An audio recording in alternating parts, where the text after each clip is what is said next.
We doing pretty good? Yeah, we're doing pretty good. I'll tell you what, let's continue with that thought. I just need to do this for me, and maybe it'll be good for you too. But let's continue with just that thought of God's worthiness. You just pray with me? Father, you are worthy. There's nobody, no one but you that is worthy. You are lovely. You are holy. You are the Lord God Almighty. And God, we are grateful for this time today. God, speak to us. In your name, amen. All right, so if you're new here, and I know there are a bunch of you who are new here, and I'm excited about that. Or maybe you're here with family. That's great. We're so glad you're here. Thank you for being here. But maybe you want more info on us as a church. Maybe you don't have a church. Maybe you're here and you're looking for a church. There's a QR code in front of you. If you'll scan that, and there are paper forms as well. You can do that by hand if you would prefer. But either one of those, we will get your information, and Brandon or one will contact you. Just we'd love to take you to lunch or just answer any questions that you would have about Connect Church. That's you. Thank you for being here. Also, I'm going to do one announcement.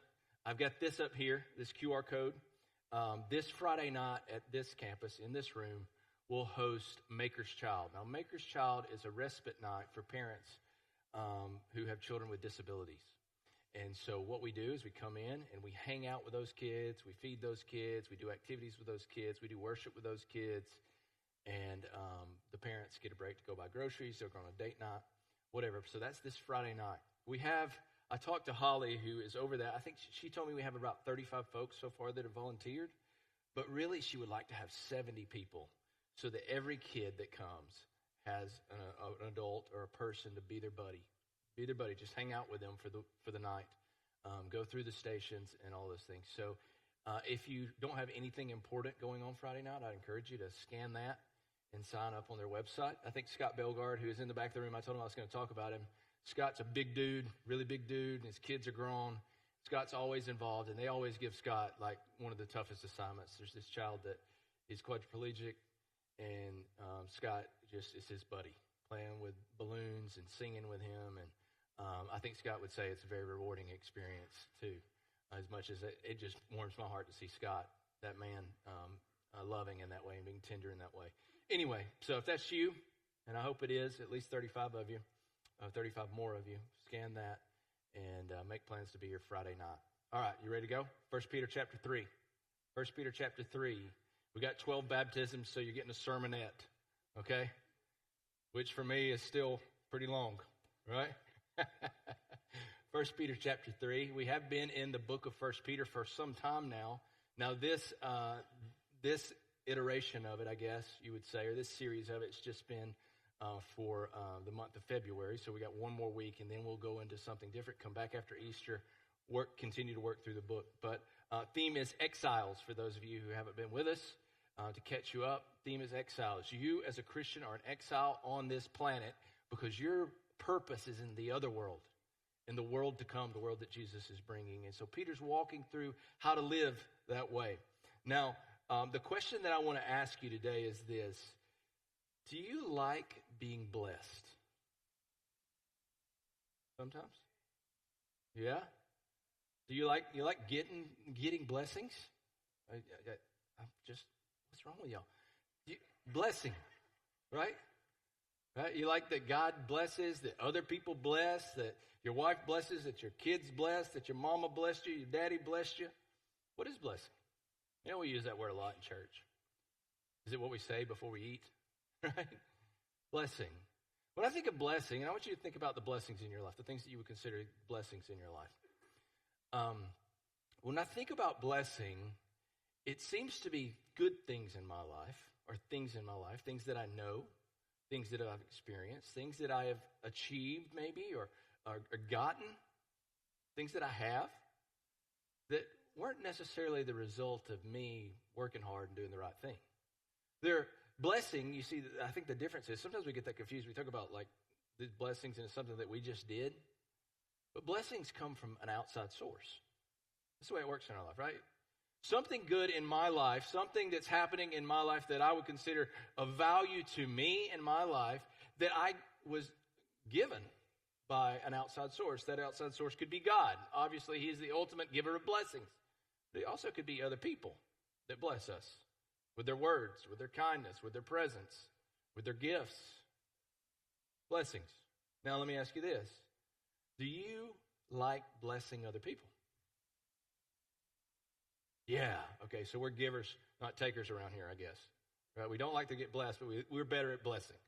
You like the best. Yeah, every person in the room would go, do you like to bless people? Do you like to make people smile? Do you like to see people have good things in their life as a result of you doing something for them? And every person would go, oh yeah, I'd love to do that. I love to bless people. Maybe there are some people who are better at it than the others, but we all love to do that for other people, to bless their lives, to make their lives better. Now, that's what Peter's going to tell us today. He's going to say this one truth. Be a blesser. Be a person who blesses other people. And you go, well, that's a great sermon. Not so fast because Peter's writing, and he never lets up on us, right? He never lets up on us. So we're going to start in verse 8. We're going to read. And there's a rub here. Peter's going to tell us this simple truth. Be a blesser, no matter what they've done for you or to you or against you. Bless those who hurt you, who revile you, who do evil against you. This is what you're called to do as a Christian. Now that is a little different story, isn't it? Never fun. Let's read. 1 Peter chapter 3, verse 8. Finally, all of you. No one gets a break. No one gets a free pass.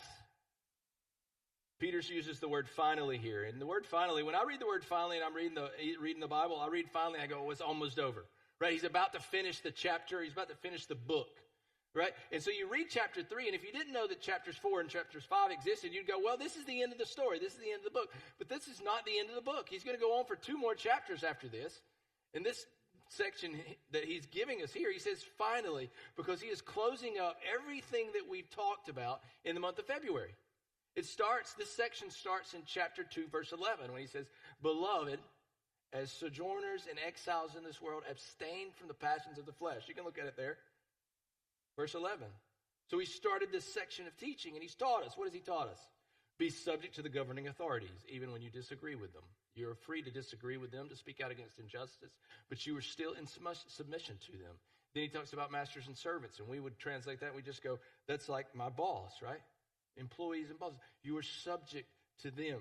We can disagree with them. We should speak out against injustice, but still we are subjected to them. And what we found is that when we are in subjection to those people or an authority, and maybe we speak out against them, or maybe we disagree with them, what comes our way is suffering.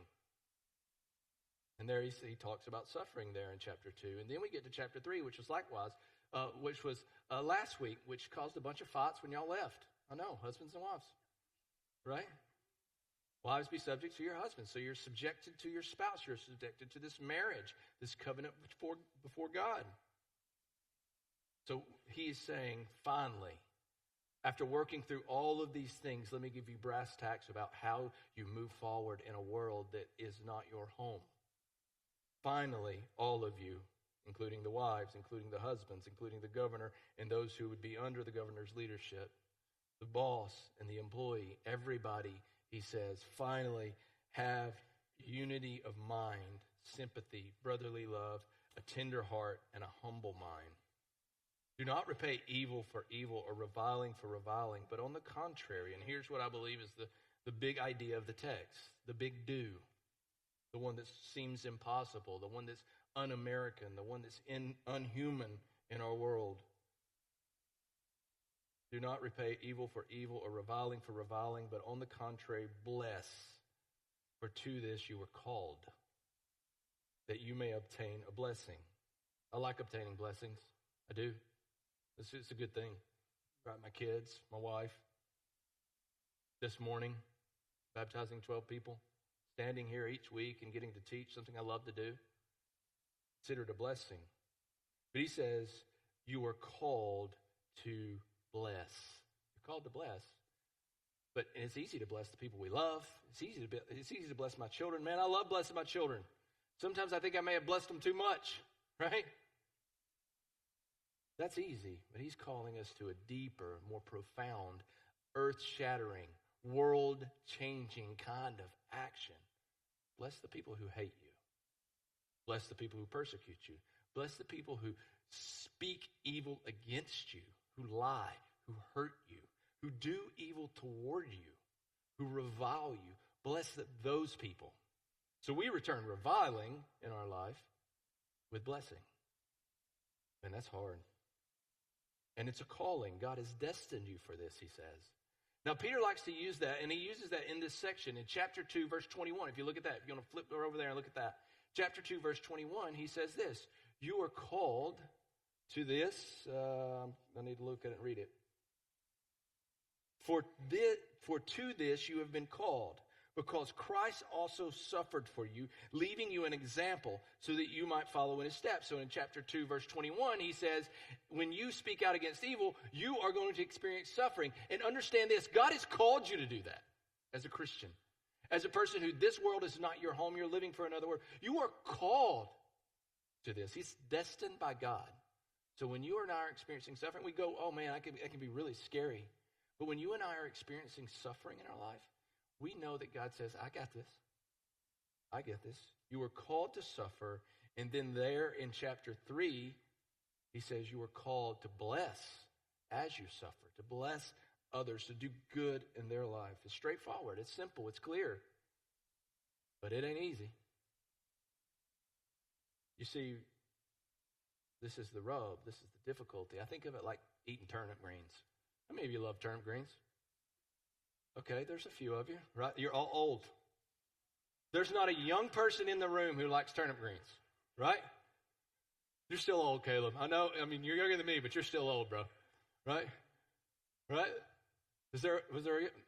You're over 20. Over 20, it's okay. You're old.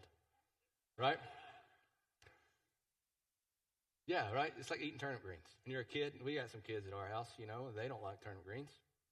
There's one in particular, or two in particular, that really hate turnip greens or anything green. And so a couple of years ago, Dad was like, all right, there's you a teaspoon of turnip greens. You're going to eat them. Right? Because she needs her greens. Well, she was old enough that she could sass me back. I'm not eating those. Oh, yes, you are. And then a battle ensued, right? Because I'm Dad. Be subject to your father. Does that say that in here? Anyway. And so it turns into the whole family against this one person, child in our family. And it ends up that we're holding her upside down. Big brother's holding her upside down. And Dad's shoveling. You're going to eat more than a teaspoon. Turnip greens. Turnip greens from a can, let's be clear, that are already seasoned have hot sauce on them. And so if you try to eat turnip greens upside down, you're subject to getting hot sauce in your eye. That's free today, okay? And so that didn't turn out so well.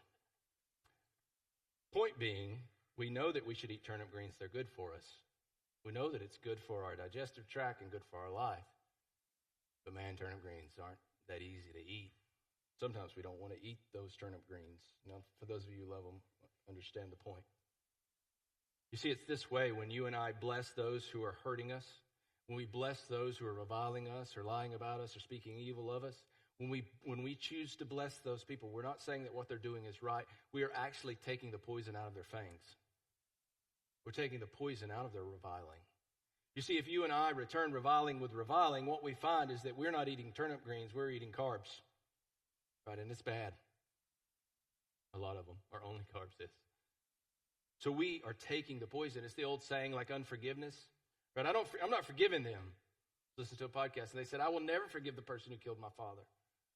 And I've never been there and I hope I'm never there and I wouldn't know what that experience is like. But the reality is that you and I harboring unforgiveness is drinking poison and expecting it to kill the other person when it eats us alive. I believe this is the same truth that Jesus has spelled out already for Peter and for me and for you in Matthew chapter 5, verses 10, 11, and 12. Blessed are you. Blessed are you when you're reviled for my sake. Blessed are you when you're persecuted for my sake. For yours is the kingdom of heaven, Jesus would say. That is the blessing that we are obtaining. You see, I think sometimes, and I want to say this very clearly because I think this is really practical and pragmatic for us as church people, or many of you are church people. If you're not a church person here and you're here today, thank you for being here. We're so grateful you're here. Is that we hear truths that are really hard like this, and we go, impossible. Can't do it. can't live my life that way. God's just going to have to be extra gracious with me. He's just going to have to forgive me he's just going to have to give me a little extra grace. I guess I'm just going to need more. We cannot do that. You cannot do that. We must stand up under the weight of what Jesus has revealed to us and what Peter is sharing with us, what the Sermon on the Mount has taught us. That as Christians in this world, you and I are to bless those who revile us, who hurt us, who harm us. We are to seek good for them. The answer can never be, no, I just got to have more grace. And the question that you ask will be, why? You may be asking it right now, why? Why is it this way? Why does he make it so hard? Well, I think the real answer is because it changes the entire world. We're going to talk about that next week. But the question you should be asking is not why, but how. How? How do you do this, God? How will you use this, God? You see, that is the ultimate question of faith. That's a faith question. Like Mary, right? Virgin Mary, pregnant with Jesus. She doesn't go, God, I'm 14 years old. Why did you do this to me? No, she says, God, how? How is this going to be? I've not slept with anybody. How can I have a baby? How, God? The demonstration of faith. And I think the question that we should ask when we run up against these really hard truths, these really hard commands is go, how? God, how do I do it? How are you going to help me? And he tells you in verse 8. So we're going backwards. Verse 8. Have unity of mind, sympathy, brotherly love, tender heart, and a humble mind. Your version may say harmony. Have harmony. I think of it like Luke sitting back here with the bass and the guitar, singing a complementary part of the song. Different, but complementary, moving toward the end goal. What you should understand here. Sympathy, brotherly love, tender heart, and a humble mind. I have humble mind circled in mine because I believe that is what fuels all the other things. But ultimately, each of these things are internal attitudes, internal postures. They are from the heart. So that would be the first thing. How do I bless people who revile me? And I would say the answer that Peter is giving us is watch your heart. Evaluate your heart. It always begins in the inner part of a person. In the heart of a person is where it begins. Watch your heart, he says. See if your heart is soft or calloused. See if your heart is soft or brittle. Evaluate yourself and ask, am I humble or am I bitter? You see, bitterness comes from pride. I don't deserve this. I'm not one who should have to experience this. I expect better from God. Am I soft-hearted and tender-hearted, or am I hard-hearted? Am I humble, or am I growing bitter and prideful? Is my heart tender before the Lord? You see, that's the way it always works. These people that we're going to baptize, we go, do you believe that Jesus died and rose from the dead to save you from your sins? And they go, yeah. You're a sinner, right? Yeah. You need to, you repenting of your sins and you're believing that he's your only way to heaven. They go, yeah. We go, okay, we'll baptize you. And then we tell them this. When you make that confession, when you say, I can't do it, I need you to do it, and I believe that you have, Jesus, he says, all right, I'm going to give you the same power that raised Jesus from the dead, and it's going to live in you, and it goes in your heart. And it changes you from your desires outward to your actions. It always begins inside with God. And it begins inside with us, even the evil that we do. Jesus said in Luke chapter 6, verse 45, he says, out of the abundance of the heart, the mouth speaks. You heard that. Grandma said it, right? What's in your heart comes out of your mouth and out your fingertips and out your eyes and out your feet. It begins inside, so we must evaluate our inside, our inner person, our inner attitude, our inner motivation, our inner desire. Is my desire God and things of God? Or is my desire to be elevated, to be the one who is worthy? God first changes the person. And here's one thing I'm going to say to you. I think when we experience hurt, when people hurt us, what we do is we focus on them. What they did, what they said, how they acted, who they are, maybe even their character. And this is the one time in church I'm going to tell you, when you experience hurt, focus on yourself. Focus on you, on what the matter of your heart is, what the temperature of your heart is, the tenderness of your heart. Watch your heart, but also watch your mouth. Let's look at verse 10. Now this is Psalm 34, for those of you who like to study and dig deep. Psalm 34 has to be in Peter's mind the entire time he is writing this, because in 1 Peter chapter 2, verse 3, he says, if you have tasted that the Lord is good. That's Psalm 34. And then here he's going to go on down in Psalm 34 and get to more of the application. It says this, whoever desires to love life and see good days, yes, he changed that one. Let him keep his tongue from evil and his lips from speaking deceit. Let him turn away from evil and do good. Let him seek peace and pursue it. Whoever desires to love life and have good days, all of us. What man among you? All of us would like to have love life and see good days. Keep your tongue from evil and your lips from speaking deceit. Out of the heart, the mouth flows. So that seems to be a pretty direct path that we should watch as well. So watch your heart, watch your tongue, or your mouth, or maybe we should say your thumbs. Got you on that one, didn't I? Right? Yeah. You see, we can revile people all day long. We can speak evil against people all day long, and people do it all day long everywhere because we're hiding, and we'll say things that we would never say to someone's face because we're hiding behind a screen. Teenagers, you listening? Stop reviling. Control your tongue. Do not return reviling for reviling.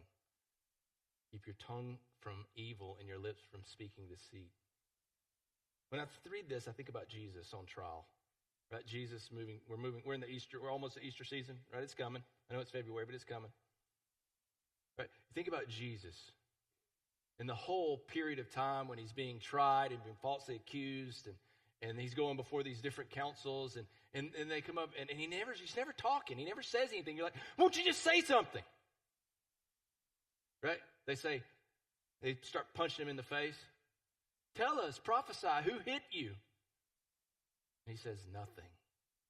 He's not returning evil for evil. He's not returning reviling for reviling. He is practicing silence. He's silent until the point where he goes, Father, forgive them. Hanging on the cross, for they know not what they do. That's a heart, a tender heart, a humble mind. This is who the example is. He's always the example. And I would say this, sometimes silence is the best medicine. Sometimes silence is a blessing. Sometimes not saying a word or typing a response is what you need to do. Nothing is what you need to do. Sometimes it isn't. Sometimes you do need to go further. You definitely need not lie. Though silence may be the necessary element. But you and I should watch and control our mouth and our thumbs. Now for the third point, look at verse 12. Now if you're getting baptized, you guys can go ahead and ease out. I think Brandon just left, maybe. You guys can ease out and get ready to be baptized. Is the why. You see, we can't ask why, but we must first ask how. Why? Verse 12.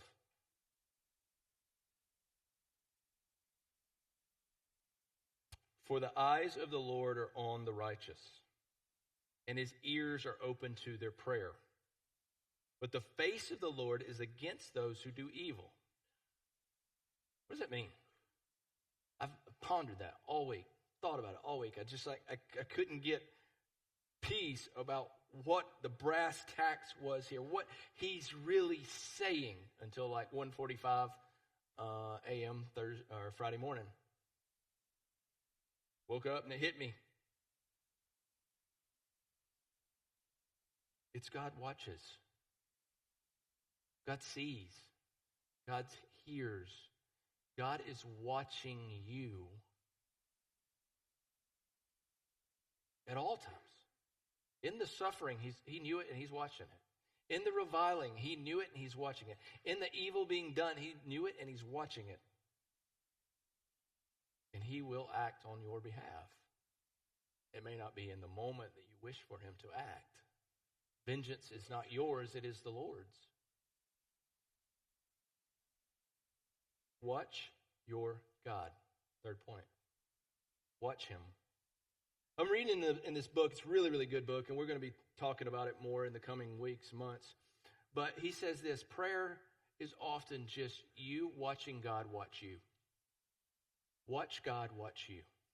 I'm watching God watch me. I'm turning my eyes and my heart and my mind. I am focusing on God, knowing that he is watching me. It's the ultimate relationship. To look into that. I think we're often scared of that.